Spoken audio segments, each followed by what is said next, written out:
Ya, teman-teman, kemarin malam KPU telah menetapkan pemenang Pilpres tahun 2024 ini, yaitu pemenangnya adalah Prabowo Gibran, di mana mereka meraih suara atas penghitungan dari KPU 58% lebih.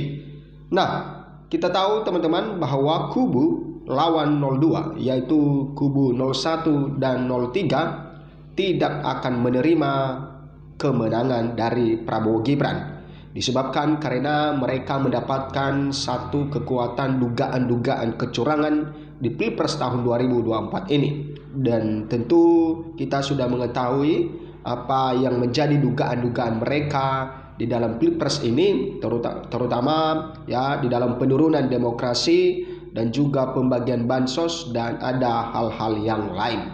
Sehingga dikabarkan bahwa ada isu di mana di dalam saksi nanti di MK, ketika digulirkan di MK, maka ada seorang Kapolda yang akan membongkar kecurangan yang telah merasakan atau terjun langsung melihat dugaan kecurangan itu. Itulah yang disampaikan oleh PDI Perjuangan. Mereka ajukan Kapolda, seorang Kapolda yang menjadi saksi ya atas dugaan kecurangan Pilpres di MK nantinya.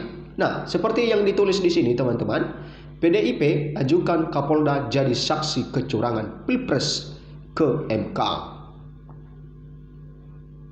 Partai Demokrasi Indonesia Perjuangan PDIP berencana mengajukan seorang kepala kepolisian daerah atau Kapolda yang tidak disebutkan namanya untuk menjadi saksi dalam sengketa dugaan kecurangan pemilu atau hasil Pilpres 2024 di Mahkamah Konstitusi. Wakil Deputi Hukum TPN Ganjar Mahfud, Henry Yosodiningrat, menegaskan bahwa PDIP sudah bersiap mengajukan sengketa hasil pemilu ke Mahkamah Konstitusi atau MK setelah pengumuman oleh Komisi Pemilihan Umum KPU pada Rabu 20 Maret 2024. Pihaknya sedang mengumpulkan bukti dan saksi. Nah, kemudian dia berpendapat bahwa kekalahan pasangan calon nomor urut 3 Ganjar Pranowo Mahfud MD di Jawa Tengah tidak terlepas dari mobilisasi kekuasaan. Ya, padahal menurutnya Ganjar pernah menjabat sebagai gubernur Jawa Tengah selama 10 tahun di provinsi itu merupakan basis suara PDIP. PDIP menduga ada pengarahan aparatur negara seperti intimidasi yang dilakukan pihak Polsek dan Polres terkait pemenangan kubu tertentu. Ya, oleh sebab itu pihaknya akan berusaha membuktikan mobilisasi kekuasaan tersebut di MK. Nah, itulah yang diangkat oleh PDI Perjuangan, di mana ya Ganjar Pranowo telah pernah ya mencalonkan diri sebagai gubernur di sana di Jawa Tengah dan 2 kali periode selalu menjadi basis suara PDI Perjuangan. Maka timbul pertanyaan kepada kubu 03 yaitu Capres Ganjar Pranowo, kenapa suara mereka di Jawa Tengah tidak ya sebesar yang mereka harapkan. Artinya Prabowo Gibran yang lebih besar suara dari Jawa Tengah.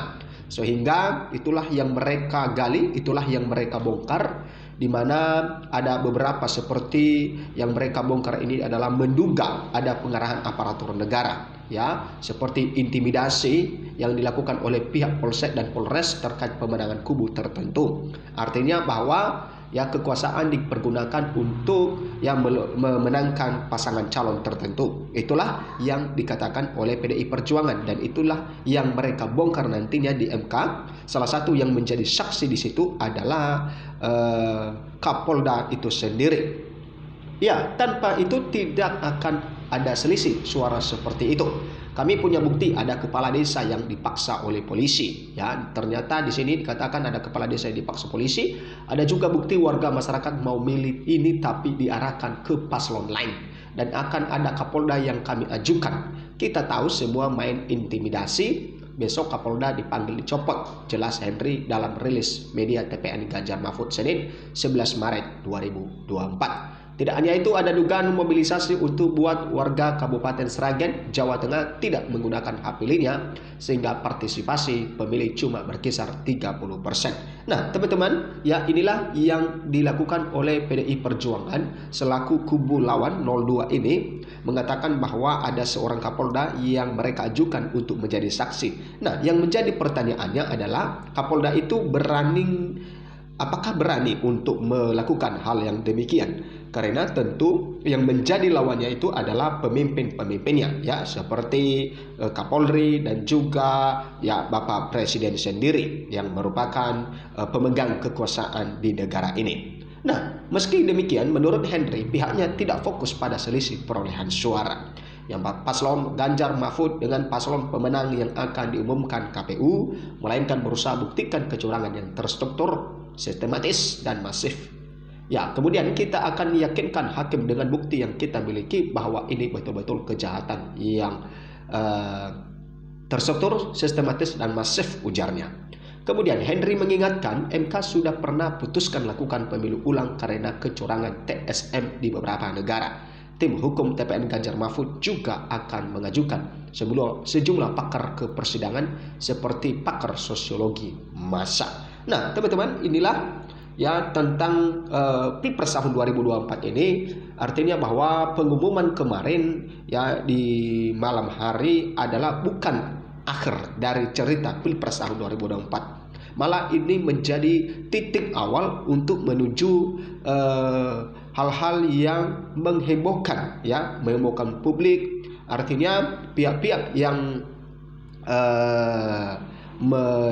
kalah di dalam hal ini tentu mereka mengusut dugaan-dugaan kecurangan yang dilakukan para oknum tertentu. Nah, teman-teman, ya bagaimana dengan sikap kita sebagai warga negara yang baik di dalam menyikapi hasil pemilu tahun 2024 ini, dan juga bagaimana menyikapi mereka yang ingin memprotes ya hasil pemilu ini, artinya mereka tidak menerima dan mereka membuktikan di MK bahwa adanya kecurangan. Maka kita sebagai warga negara yang baik tetap mengikuti, dan karena ini adalah sistem demokrasi, maka tentu kita juga menghargai orang-orang yang ingin memprotes hal itu, ya, supaya nantinya juga terbongkar apakah ini benar-benar suara yang didapatkan oleh paslon 02 adalah suara dari rakyat atau tidak.